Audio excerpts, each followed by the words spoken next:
We have in place a risk department within the derivatives market that looks at also the margins, recalculates them depending on the movements that are happening, so that you always have adequate margin to avoid challenges when there's a call-up for capital. So that's the kind of things we're looking at. Whenever I'm assessing risk, I like asking myself, what is the worst that could happen? And because we're not inventing a new market, they've existed in other markets. What's the worst that has ever happened in that derivatives market? So that at least we are aware now that we are ushering this new market. As I said earlier, the global financial crisis was not on exchange traded derivatives. It was on over-the-counter traded derivatives. Let me just clarify. Over-the-counter traded derivatives. These are derivatives that are agreements between two parties that I'm going to trade these instruments, not on exchange but out of exchange. Now those ones do not have adequate protections. But anything in the market, note it's a regulated market. So we are not only trading, but we're being monitored and oversighted. There's surveillance by both the Capital Markets Authority and ourselves to make sure that trading all the trading is done in a very protected environment. And then you've got those guaranteed funds.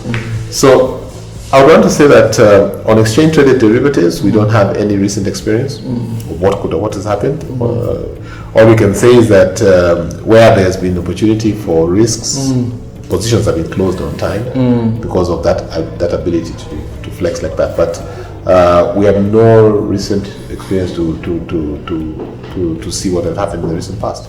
I think the one that we all alive to is the OTC derivatives, which are huge. The subprime ones. So that's why we're very confident about this market and the ability for it to withstand shocks. Jeff, you just mentioned that the derivatives market is regulated. Right. Can you speak more about the regulation? How is it regulated? Who regulates it? Why does it have to be regulated? So the derivatives market was established under the Derivatives Market Regulations 2015 of the CMA, and as part of that, it then licenses someone to set up a derivatives market, and we got a license as the NSE to set up a derivatives market. Now, as part of that approval, we are then required to operate a market and have a structure that is able to oversight it. So what we've done, or what the Act mandates us to do, is to set up an oversight committee called the Derivatives Oversight Committee to watch on the activities of the derivatives market. So that committee has a role to oversight, make sure there's fair play, make sure that all the traders are abiding by the rules, that the entire structure and the market is actually operating within the regulatory regulations and guidelines provided under the oversight of the CMA. So at the apex level, we have the CMA, then we have the Derivatives Oversight Committee, which then looks at the overall of the market. And that committee is actually held by an independent party, not by the NSE board. NSE sits in that committee, but most of the members of that committee are independent parties made of players from the industry, made of academics, made of persons of financial experts who understand how markets operate. Over and above that, we have two committees, one called the Product Advisory Committee that looks at the products that come in and approves them for onward approval to the CMA, and you have a Risk Management Committee that looks at the issues of the risks of the market. Back to your point about risk being a very key area that we look at. And those are statutory committees under the Act. Just to ensure that the market operates in a very well regulated environment. I see. Then CMA has a role on surveillance. They survey the market to see how the players are trading, the patterns, etc. And we as NSE also survey the market under the self-regulation role that we have.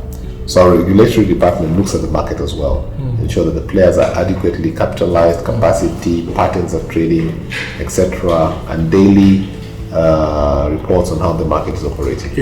So it's a very highly regulated market. The clearing members are also regulated by Central Bank, just to ensure that they're abiding by the CBK regulations and also capital adequacy issues regarding this market. So it's a very highly regulated market, and that really brings the benefit and assurances to investors that they're coming into a market that is being watched and being ensured that every player is abiding by the requirements of the market. Note, other players like trading members are also approved by the CBK, by the CMA, which again is an additional insulation to the market structure. So I hear multiple regulators and oversight committees. Oversight committees, so highly regulated. Again, because of the kind of risk that it can come with. Correct. Interesting. So I think one thing you've said that I won't forget. This to participate in this market, you need to have a slightly higher risk appetite than your usual assets or investments that you choose to invest in.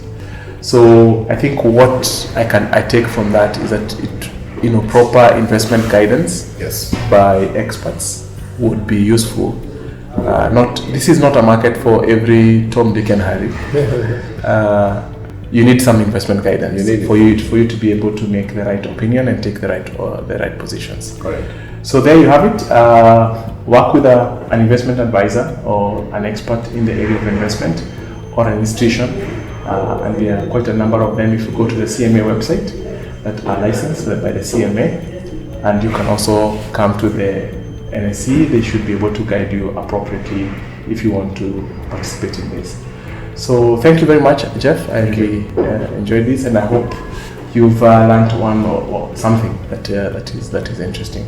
Thank you very much. My name is Pius Oshirimugo, the Managing Director of Nabu Capital, and you're watching Invest in Africa.